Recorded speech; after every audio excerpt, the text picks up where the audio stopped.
hepatitis or corona or tuberculosis or Congo. Being a health care provider, we are exposed to all these dangerous diseases. Among the community, IV drug abusers, patients suffering with hematological diseases, thalassemias, and bone marrow aplasias, needing blood transfusion, those people who have got sexual promiscuity, people in contact with hepatitis B virus carrier, people who are visiting areas of high prevalence, and healthcare provider. The main route of transmission is parenteral. IV drug abuser, needle sticks, hemodialysis. And sexually, it can be transmitted if it is unsafe sex. It can have got a vertical transmission from mother to the baby. Surface antigen is present in acute of chronic infections. Both conditions it will present, detectable in 1 to 2 weeks after infection. E antigen appears shortly after surface antigen. It is an indicator of replication and also an indicator of infectivity. Surface antibodies are present after vaccination or clearance of hepatitis B surface antigen. It indicates that the patient is immune, a person is immune to hepatitis B virus. Hepatitis B core antibody, sometimes it is the only serological marker during window period. Sometimes it could be a marker of a chronic liver disease in those patients who have got negative surface antigen, and when we do a core antibody, we come across that they have got this core antibody is positive. This is a graph or table which is showing how to interpret. So if IgM to hepatitis B core antibody is present and patient has having surface antigen, this is an acute infection. If patient has got surface antigen positive, it could be an acute infection. If patient is having core antibodies G positive with anti-surface antigen antibodies, maybe a resolved infection. If a person is having just antibodies against a surface antigen, most probably he is the one who has been virally vaccinated like most of us. If a patient has got G antibodies as well as a surface antigen, patient is having a chronic infection. This is a graphic presentation of how the disease progress from initial stages to incubation period. Then patient develops acute infection, may persist for from 2 weeks to 3 months, and then early recovery, and patient can go into chronic stage as well. Acute hepatitis B is when patient has got less than 6 months based on significant aminotransferase activity due to necroinflammatory injury. Symptoms are often non-specific. There may be myalgia, malaise, nausea, fatigue, pruritus, abdominal pain, right upper quadrant pain. Patient may be jaundiced, or they can present in a state of ferment hepatitis. Chronic hepatitis B is seen when there is the problem is greater than 6 months, and they usually it is based on the grade, stage, and etiology, fibrosis, and necroinflammatory processes.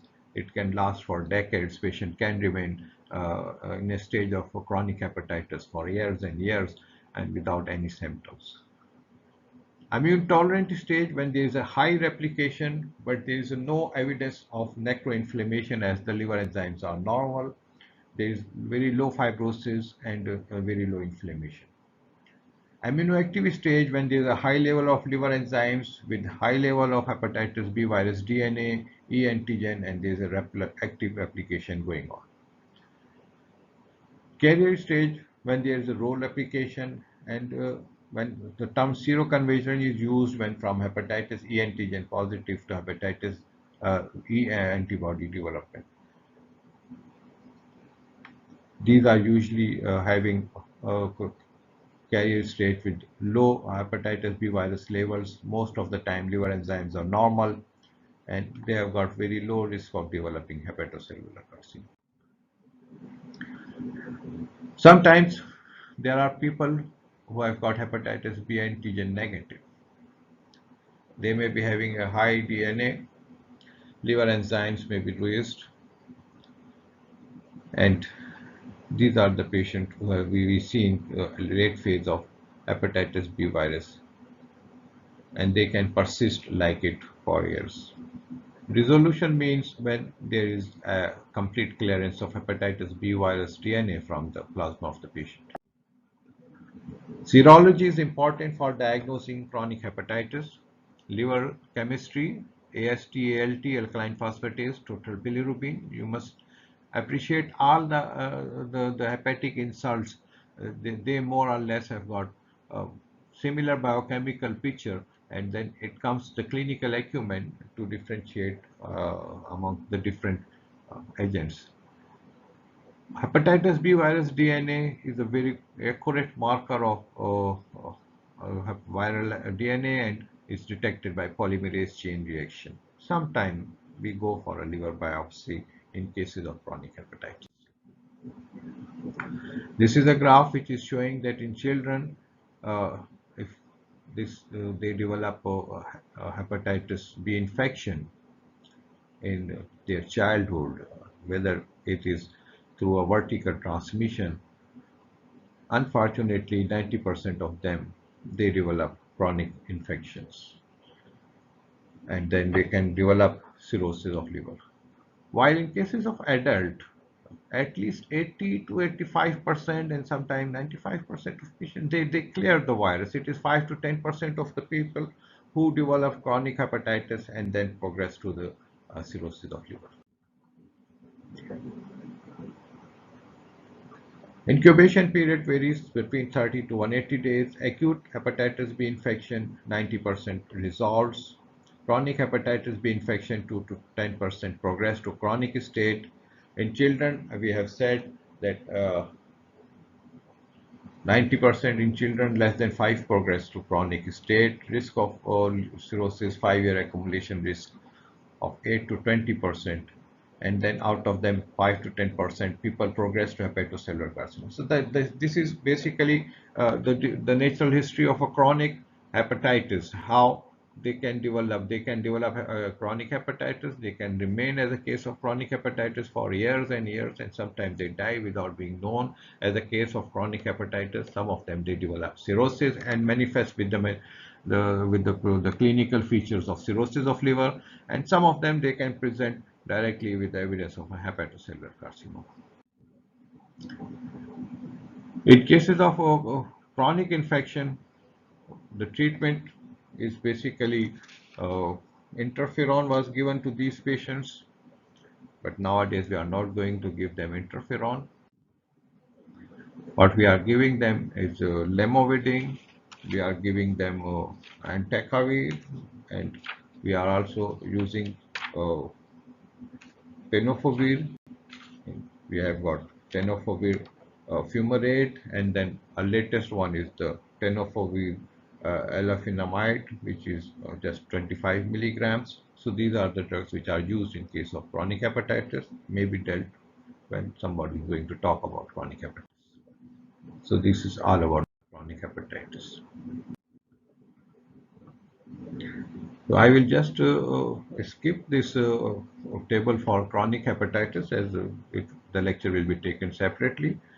One thing which I want to tell you, that sometimes you get report in copies of hepatitis D virus DNA, and sometimes you get reports in international unit.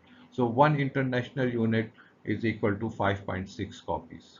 Just change it like this. This is an interesting diagram showing hepatitis B surface antigen test with negative. Do the antibody test. If it is positive, patient has developed immunity.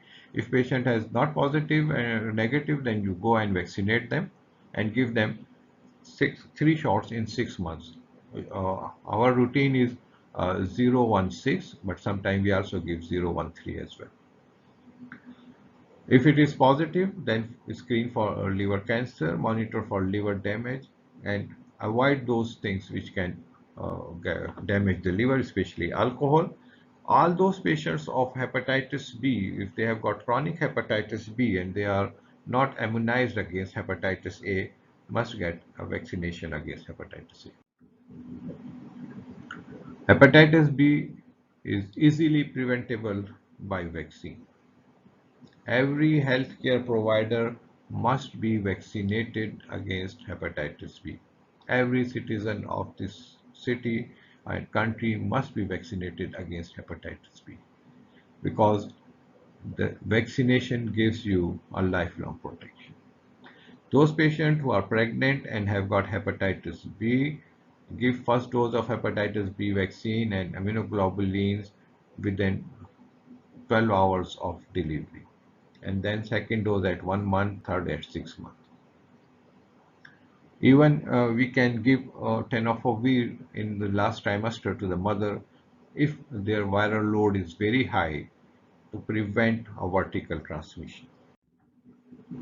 Transplant is the last resort in all advanced liver disease. Maybe it is because of chronic hepatitis, alcoholic hepatitis, autoimmune hepatitis. This is the last resort, or it's because of NASH.